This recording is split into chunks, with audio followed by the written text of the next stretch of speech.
everyone, welcome back. Today we're taking a deep dive into something I think a lot of people are going to be facing very soon, the world of open source operating systems. Yeah, it's gonna be a big shift for a lot of folks. Especially with Windows 10 support ending in October 2025. Yeah, less than a year away. I know, it's crazy to think about, right? I mean, for a lot of people, Windows is like the only operating system they've ever known. It's familiar, right? Yeah, It's comfortable. yeah. But that deadline is looming. Yeah.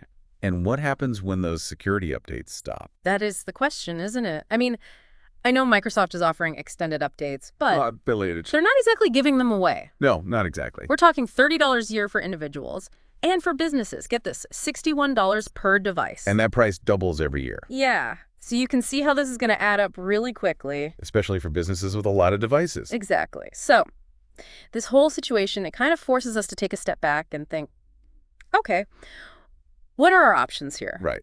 And that's where open source operating systems come in. Okay, so let's talk about that. What exactly is open source? I feel like I've heard the term, but I've never really understood what it means. So open source software, it's all about transparency. The source code, the instructions that make the software work, it's freely available for anyone to inspect, modify, and distribute. So you're saying it's not like a big corporation keeping all the secrets behind closed doors. That's right.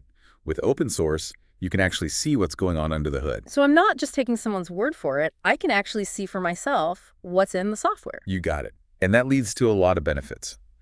For one, most open source operating systems are completely free to use. Free. Okay, now you've got my attention. And because the code is open, you also have enhanced privacy and security. How so? Well, you can either audit the code yourself or rely on the community to make sure there are no hidden backdoors or vulnerabilities. Okay, that makes sense. So it's like more eyes looking for potential issues. Yeah. Means fewer vulnerabilities slip through the cracks. Exactly. More transparency leads to more security. I like it. So we've got free software, we've got enhanced privacy and security. What else is there to love about open source? Well, you also have much greater control over your computing experience. Hey, I'm listening. You're not locked into a single company's ecosystem. You can choose from a variety of different operating systems, each with its own unique features and benefits. So it's not a one-size-fits-all situation. Not at all. All right. This is all starting to sound pretty good, but let's get specific. What are some of the big players in the open source world that I should be looking at as a possible replacement for Windows? Well, there are a lot of great options out there, but I think a good place to start would be with Linux. Linux. Yeah, Linux. Okay, I've heard of Linux, but I always thought it was like super complicated and only for like hardcore techies. I know, it used to have that reputation, but trust me, modern Linux distributions have come a long way. They're much more user-friendly now, and they offer a lot of the same features and functionality as Windows. So you're saying it's not just a bunch of code scrolling across a black screen anymore? Not even close. Okay, I'm intrigued. So what are some of the most popular Linux distributions? Well, one of the most popular is Ubuntu. Ubuntu. Yeah, Ubuntu. Right. It's known for being very user-friendly, Yeah. and it comes with a modern desktop environment called GNOME. GNOME. Yeah, GNOME. What is that? Like a digital garden gnome? No. GNOME is just the name of the desktop environments, what you see when you log in. The icons, the menus, the windows. Got it. So Ubuntu is like the gateway drug to Linux. You could say that. All right. What else is there? Well, if you're looking for something that feels even more like Windows, there's Linux Mint. Linux Mint. Yep, it's built on Ubuntu, but it uses a different desktop environment called Cinnamon. Cinnamon. That sounds cozy. It is pretty user-friendly, and it comes preloaded with a lot of the software you'd expect on Windows. Like what? A web browser, an email client, an Office suite. So I could basically switch over to Linux Mint and not really miss anything from Windows. Pretty much. Interesting. Okay, so we've got Ubuntu, we've got Linux Mint. What other contenders are out there? Well, there's Zorin OS. Zorin OS. It's designed to be super user-friendly for people coming from Windows. How so? It has a very similar look and feel, and it even comes with something called Wine pre-installed. Wine. As in the drink. No. Wine is a compatibility layer that lets you run Windows programs on Linux.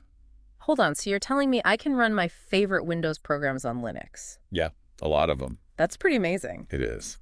All right, so we've got Zorin OS for the Windows diehards.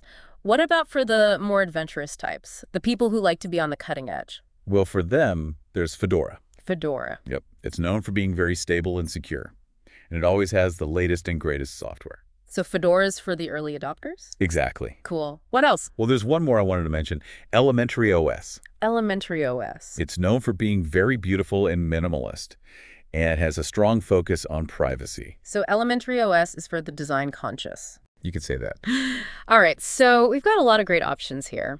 And it sounds like no matter what kind of user you are, there's a Linux distribution out there for you. That's right.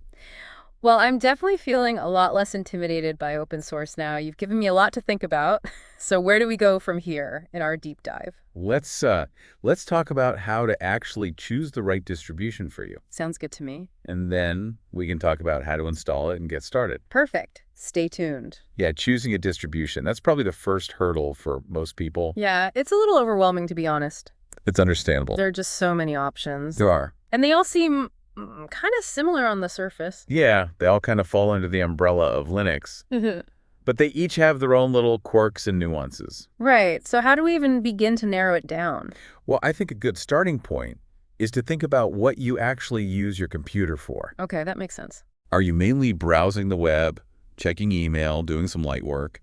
Or are you a power user who needs specialized software for things like video editing or graphic design? Right. I'm definitely more of a casual user. My day-to-day involves browsing, email, the occasional document, maybe a little bit of streaming. Okay, so in that case, you probably don't need a super-powered operating system, packed with features you'll never use. Right. Something like Ubuntu or Linux Mint, with their user-friendly interfaces and pre-installed software, would probably be a perfect fit. So start simple, and then if I need something more advanced, I can always explore other options later. Exactly. Okay, I like that approach. So let's say I've narrowed it down to a few distributions. How do I actually try them out? Well, most distributions offer what's called a live environment. The live environment. Yeah, it basically lets you boot up the operating system from a USB drive or a DVD without actually installing anything on your computer. So I can kind of kick the tires, see how it looks and feels before I fully commit. Exactly. It's like taking a car for a test drive. Yeah,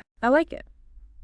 So let's say I've test-driven a few distributions, and I've found one that I really like.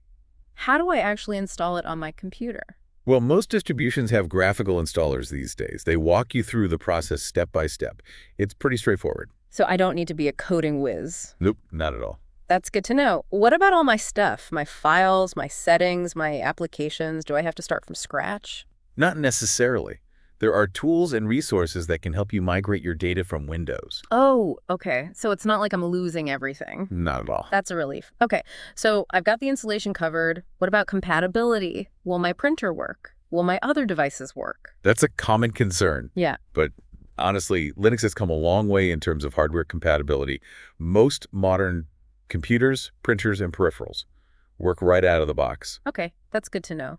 What about software? I use a lot of different programs for work and for fun. Are there open source alternatives to all of those? Yeah, there are tons of great open source applications out there for everything from office productivity to photo editing to music and video. And remember Wine, the compatibility layer we talked about earlier. Yeah. That can be a lifesaver if you absolutely need to run a specific Windows program. Right. So I'm not completely cutting myself off from the Windows world. Nope.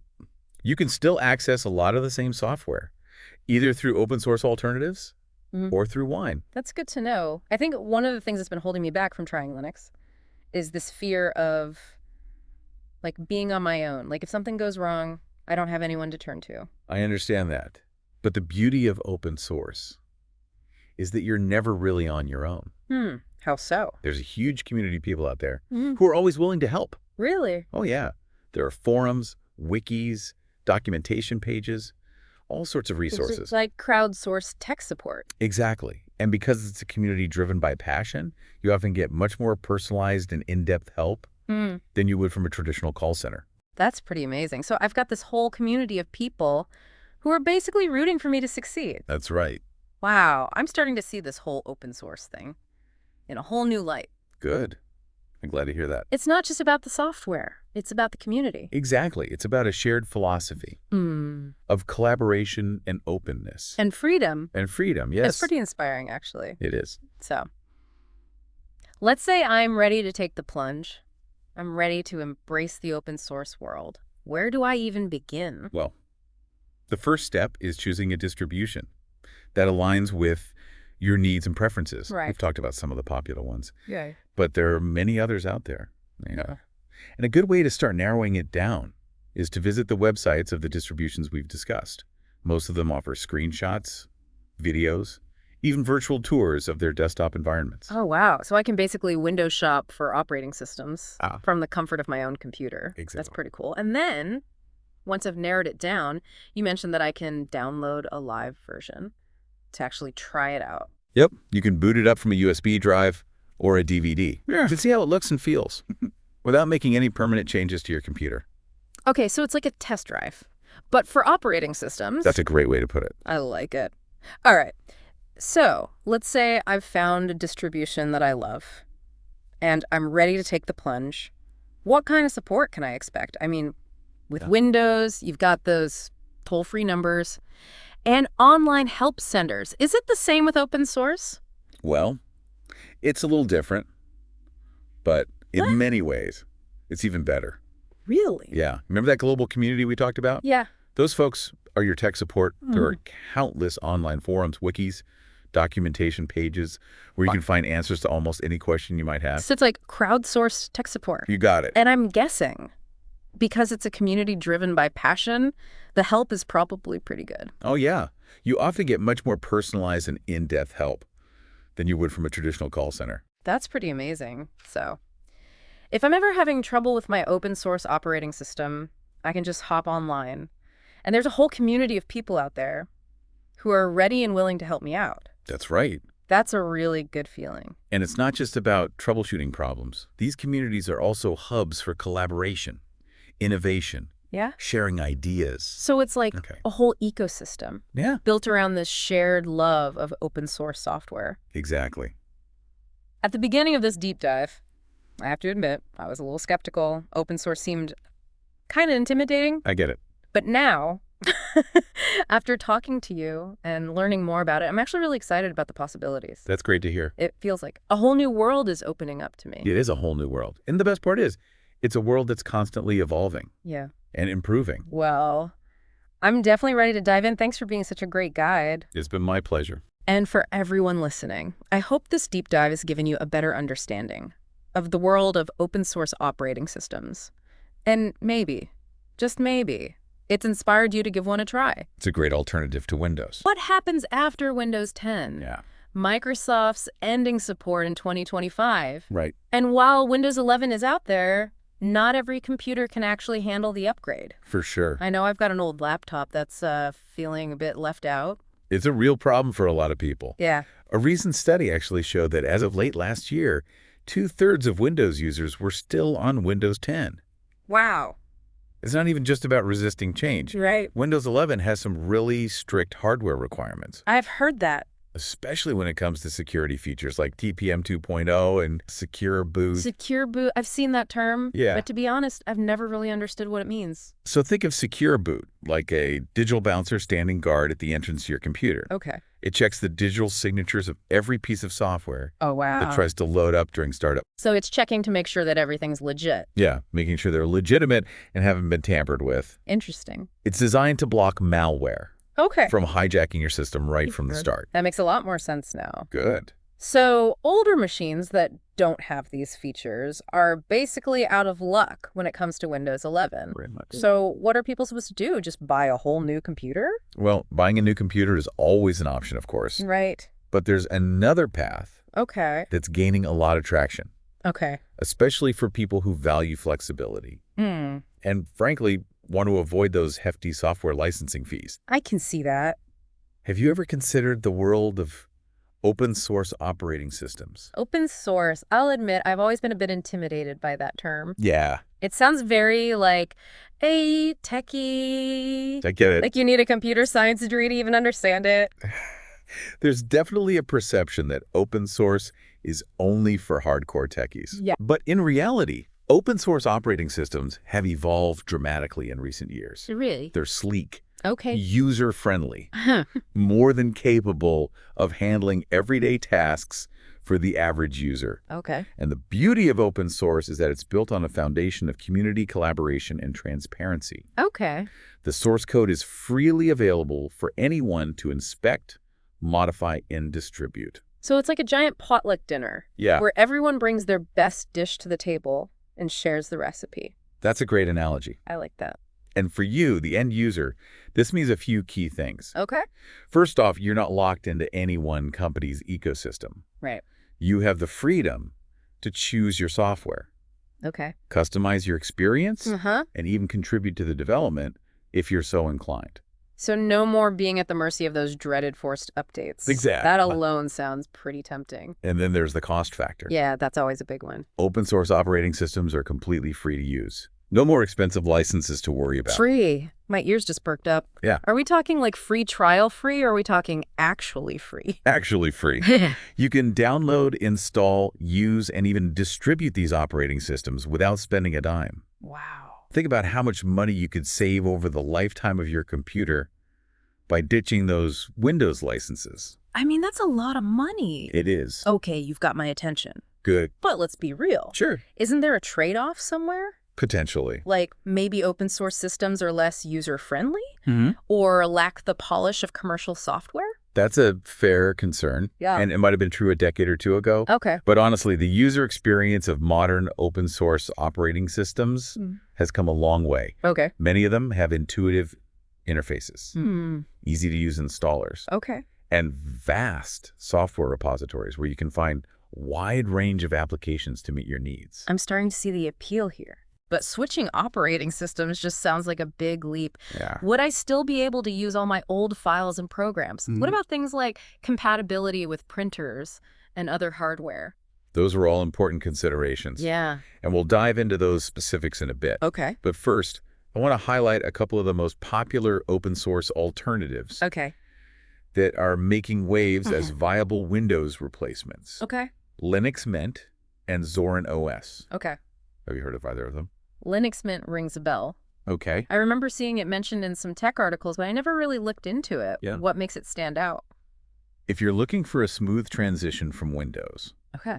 Linux Mint is often recommended as a great starting point. Okay. Think of it as the comfortable sedan of the open source world. Reliable, familiar, Okay. gets you where you need to go without any fuss.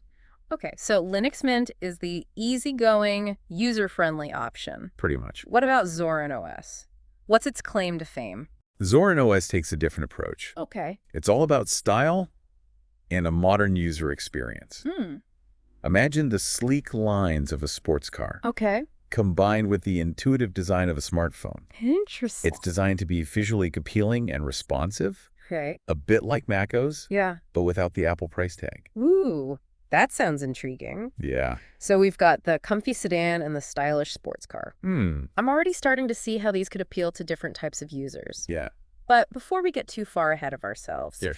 I think we need to address the elephant in the room compatibility. Yeah, good point. Can you really use an open source OS for everyday tasks without running into roadblocks? That's the million-dollar question. Yeah. And it's one we'll tackle head on in the next part of our deep dive. Okay. We'll explore the ins and outs of these operating systems, compare their strengths and weaknesses, Okay. and give you a clear picture of what to expect when making the switch. Looking forward to it. Me too.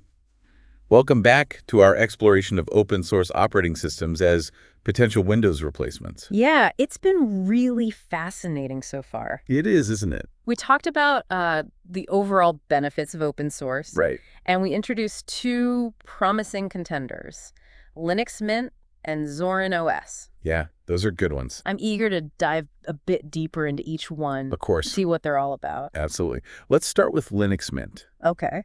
which we compare to a reliable sedan. Right, the comfy one. It's known for being incredibly user-friendly, especially for folks who are migrating from Windows. In fact, a lot of the design choices in Linux Mint are intentionally familiar. The desktop layout, Yeah. the way you access menus and applications, Okay. even the terminology.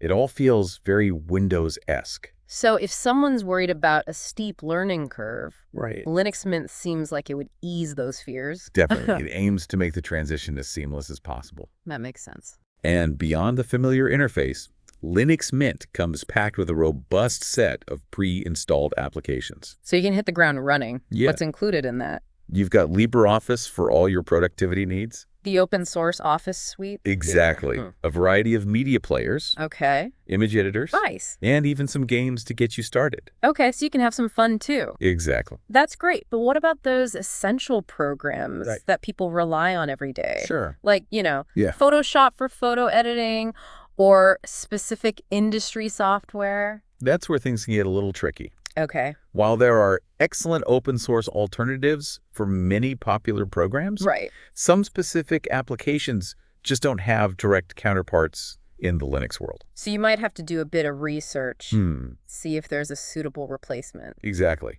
But the good news is Okay. Linux Mint has a massive and active user community. Okay. Yeah, that's what I've heard. If you run into a compatibility issue, chances are someone out there has already found a solution or a workaround. Okay. There are countless forums, Right. online communities, and even dedicated websites. So you can get help. Yeah, where you can find answers to your questions and get help from experienced users. That's one of the things that always amazes me about the open source world. Yeah. The willingness of people to share their knowledge and help each other out. It's a true testament to the collaborative spirit of open source. I agree. And speaking of collaboration, Okay. let's shift gears and talk about Zorin OS, Okay. Yeah.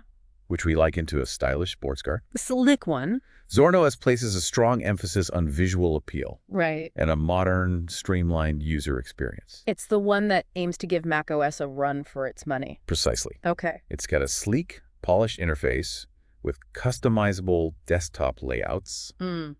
elegant transitions, and even different themes to choose from Really? if you're someone who appreciates aesthetics and wants a visually pleasing computing experience. Right. Zorin OS is definitely worth checking out. It seems like Linux Mint and Zorin OS Yeah. have some distinct personalities. They do. Would you say one is better suited for certain types of users or tasks? They each have their strengths. Okay. Linux Mint's strength lies in its simplicity, Okay. familiarity, and ease of use. Right. It's a great choice for everyday computing tasks. Mm-hmm. Browsing the web, Okay. email, Mm. document editing, casual gaming, So the basics. things that most people do on their computers. So it's like that trusty pair of jeans you can always rely on. Yes. Nice. Zorin OS, on the other hand, might appeal more to creative professionals, Okay. designers, or anyone who values a visually stunning and highly customizable interface. Interesting. It can also be a good option for people coming from a macOS environment Okay. who are looking for a similar experience, Mhm. but want to explore the open source world. More like a tailored suit ready to make a statement. Yeah. Okay. But regardless of which one you choose, Right. both Linux Mint and Zorin OS offer a level of performance and stability Okay. that rivals commercial operating systems. So they can hold their own. They're both lightweight, Hmm. meaning they can run smoothly even on older hardware. That's good to know. And they're constantly being updated with the latest security patches and features. So you don't have to worry about falling behind. Exactly. Okay, that's a key point. Yeah, Especially for folks who are concerned about their computer's performance after switching. for sure.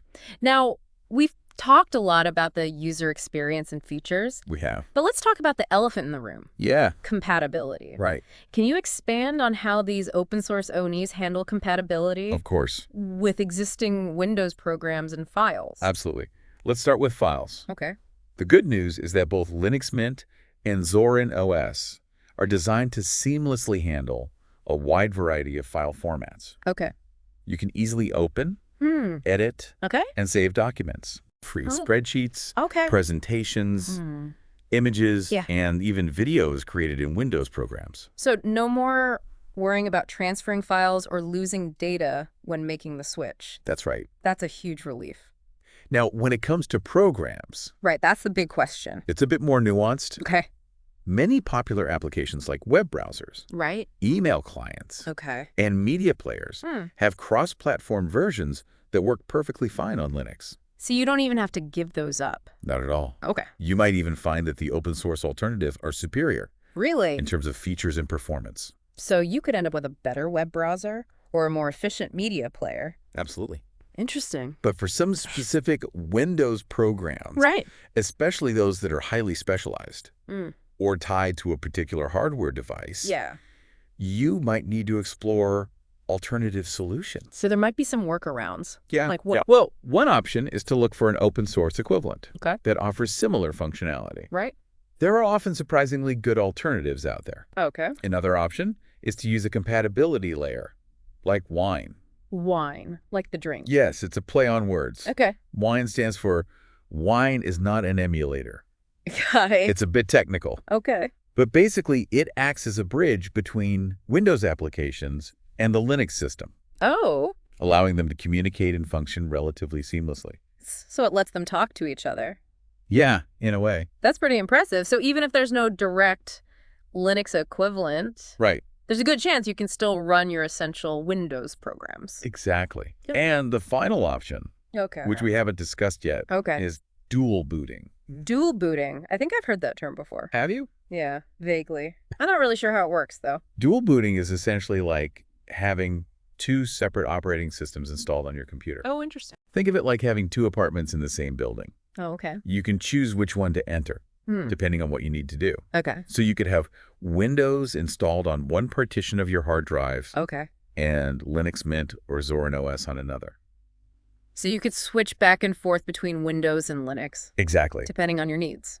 If you need to use a specific Windows program that doesn't work well on Linux, Okay. you simply reboot your computer into Windows. So you have the best of both worlds. Exactly. But isn't it complicated to set up a dual boot system? It used to be a bit more involved, Okay. but nowadays, Yeah. the installation process for most Linux distributions makes dual booting fairly straightforward. Really? They'll guide you through the steps Okay. of partitioning your hard drive Right. and choosing which operating system to boot by default.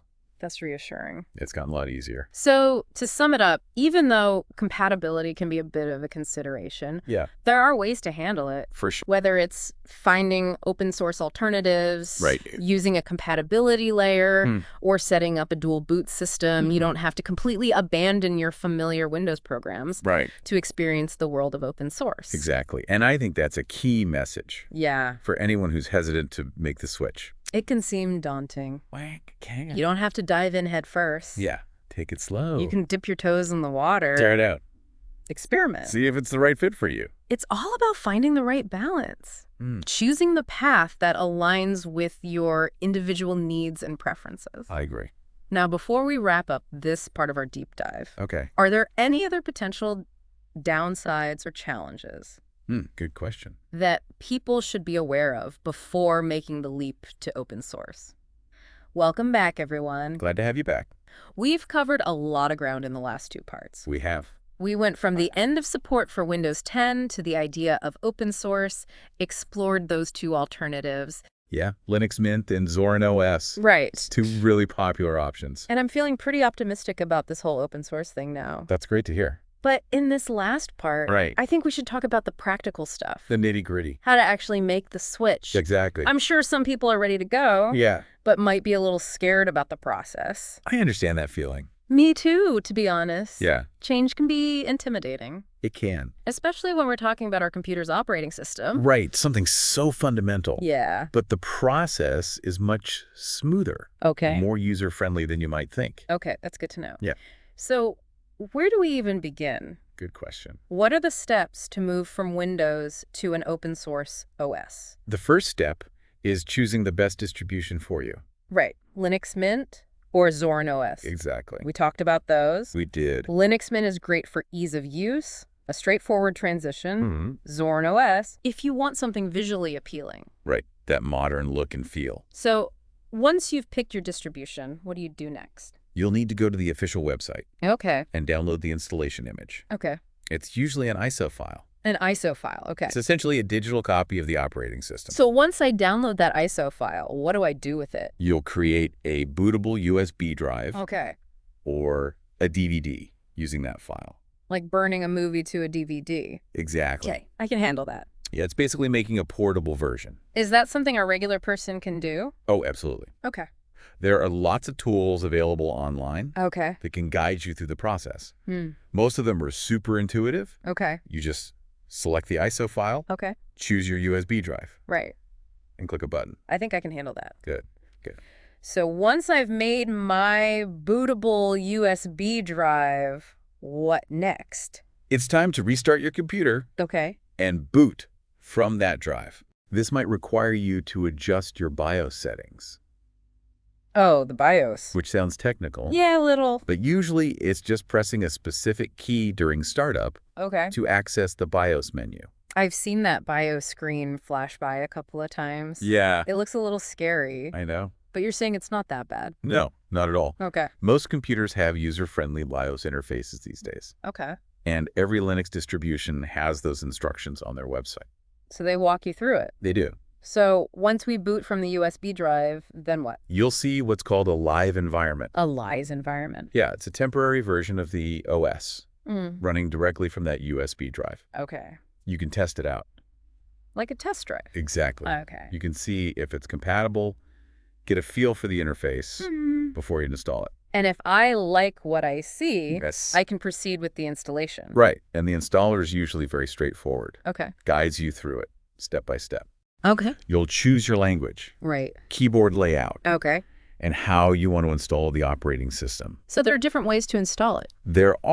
You can install it alongside your existing Windows installation. Okay. Dual booting. Exactly. Or you can wipe everything and start fresh. Yeah, a clean install. So you can have the best of both worlds or go all in on open source. Precisely. Okay.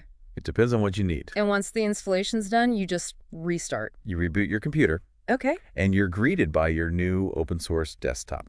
That's the moment of truth. It is. But then what? Well, then the fun begins. Okay. Spend some time getting familiar with the interface. Hmm. Explore the menus, settings, pre-installed applications. Like moving into a new house. Yeah, You got to figure out where everything is and then Mhm. connect to the internet. right. Make sure everything's updated. It's always good practice. Yeah, definitely. Then comes the fun part. Exploring the world of open source software. There's a whole world out there. There is. Free software. Lots of it. What if you can't find an open source version of a program you really need? Right. We touched on this before. Yeah. You can research if there's a compatible version, Okay. use a compatibility layer like Wine, Right. or set up that dual boot system. So you've got options. You do. I imagine there's still a learning curve, though. There is, but it's not as steep as you might think. Okay. And be patient with yourself. Right. It takes time to get the hang of new things. And don't be afraid to ask for help. Absolutely. The open source community is out there. Yeah, they're very supportive. Tons of forums, websites. And even local user groups. Okay, that's good to know. Reach out, ask questions. The open source community is pretty special. I agree. It really is. We've covered a lot of ground in this deep dive. A lot. I'm feeling a lot more confident about all of this now. That's great to hear. Excited about the possibilities. And remember, this is just the beginning. Yeah. There's so much more to discover. It's a whole new world of technology, It is. built on freedom and collaboration, and the belief that technology should empower us. Yeah, not restrict us. So, if you're feeling adventurous, give open source a try. You might be surprised. And that wraps up our deep dive into open source alternatives to Windows. Thanks for joining us. We hope this was informative and inspiring. Yeah, keep learning. Until next time, keep exploring. And keep that tech curiosity alive. See you later.